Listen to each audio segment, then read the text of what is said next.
Hello, welcome, what's up guys, I am Mariovit and in this tutorial I will show you how to remove a picture from Facebook. I will show you step by step how to doing.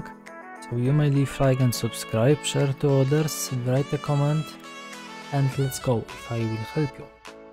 Deal? Deal, okay. So you need go enter on your profile Facebook.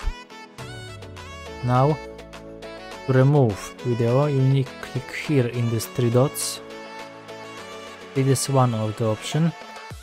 Click here and you have option like move to trash.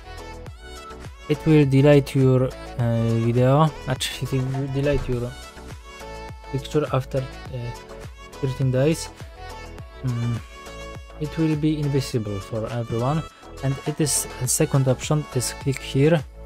And click here on this pencil, and here you have option like delete photo. Yep. You click on this and you have deleting this photo will also delete the post. Okay, click delete and we did it, and that's all. So I have hope that I help you. So you may leave like and subscribe with the bell, share to others, to your friends,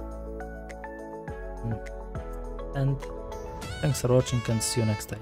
Bye.